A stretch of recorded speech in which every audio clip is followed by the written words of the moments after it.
Saya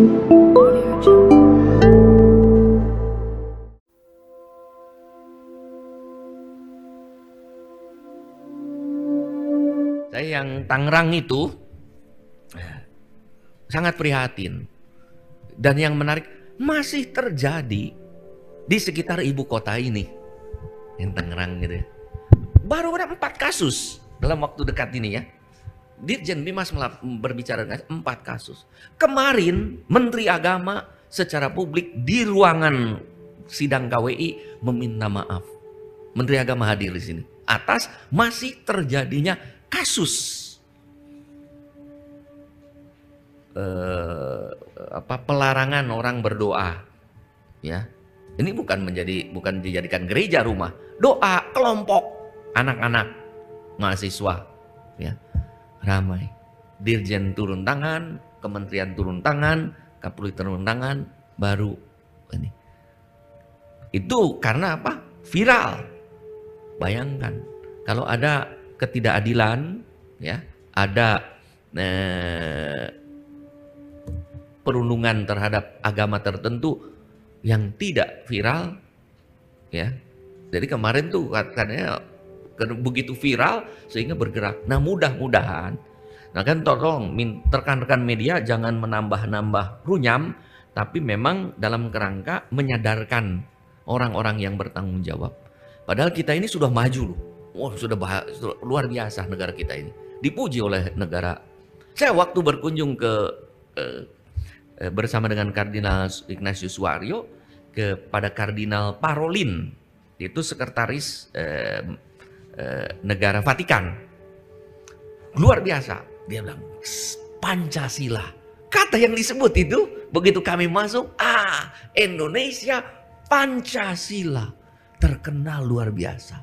Bersyukur dan berterima kasih karena negara Indonesia bersama gereja mendukung. Maka di mana-mana saya mengatakan, semakin Katolik, semakin Kristiani, semakin Pancasilais.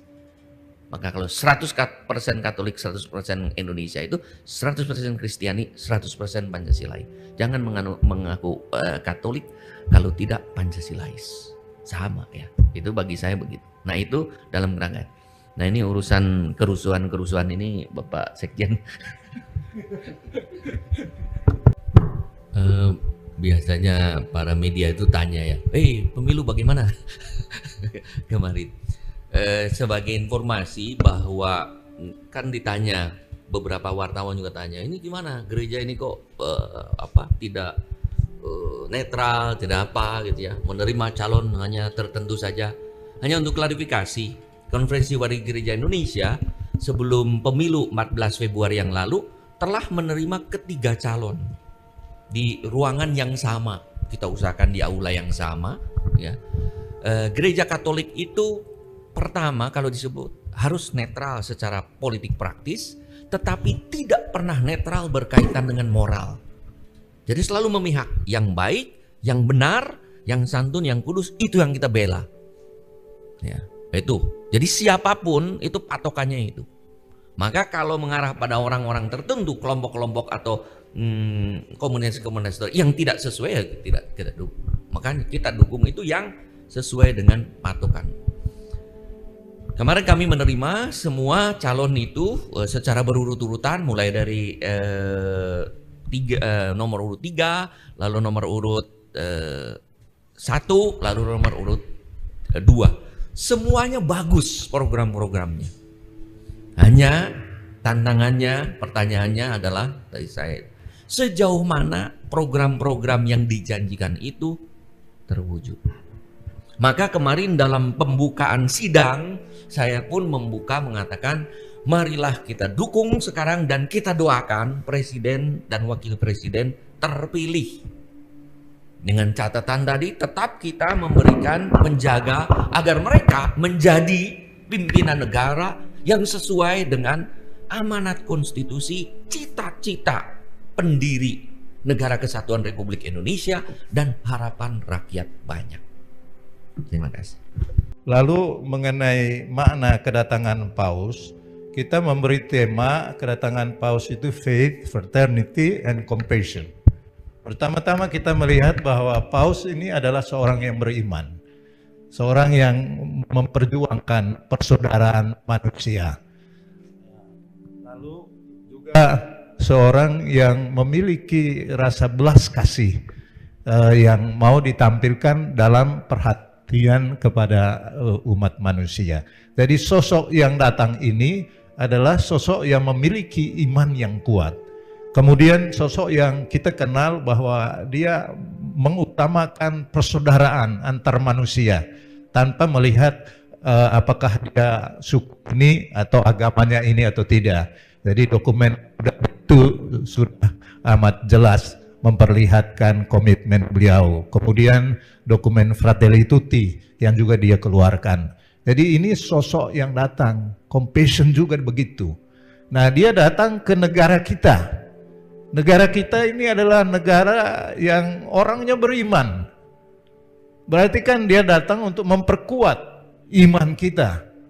Hanya dia menantang kita yang beragama ini, apakah agama ini menjadi solusi untuk mengatasi persoalan-persoalan bangsa ini, atau justru kita orang beragama menciptakan lagi permasalahan.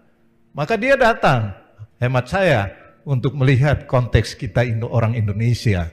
Dan orang Indonesia ini kan orang yang beragam, suku, agama, dan apa semua. Nah, sosok yang datang ini sosok yang mengutamakan persaudaraan. Maka dia mau mengajak kita semua, mari kita bersaudara. Kitong bersaudara kan, orang Maluku bilang atau orang mana bilang begitu ya. Jadi dia datang untuk mengajak orang Indonesia ini untuk menghargai persaudaraan antar umat manusia yang kita sudah punya dengan nilai-nilai Pancasila itu. Jadi saya berharap bahwa umat Indonesia ini akan merasa diteguhkan, dikuatkan untuk mari kita membangun negara Indonesia ini dengan semangat persaudaraan. Dan juga soal bela rasa. Bela rasa itu hemat saya itu juga harus kita perhatikan karena munculnya kekerasan-kekerasan. Kemarin juga disinggung mengenai kekerasan dalam keluarga, kekerasan terhadap perempuan, kekerasan terhadap anak-anak, kekerasan juga terhadap migran dan apa semua ya, itu yang terjadi. Nah, sosok ini datang, dia membawa compassion, bela rasa. Agar kita manusia ini menjadi orang-orang yang punya hati yang berbela rasa terhadap sesama kita. Jadi bagi saya, kita memberi makna kedatangan beliau dalam konteks seperti itu. Itu.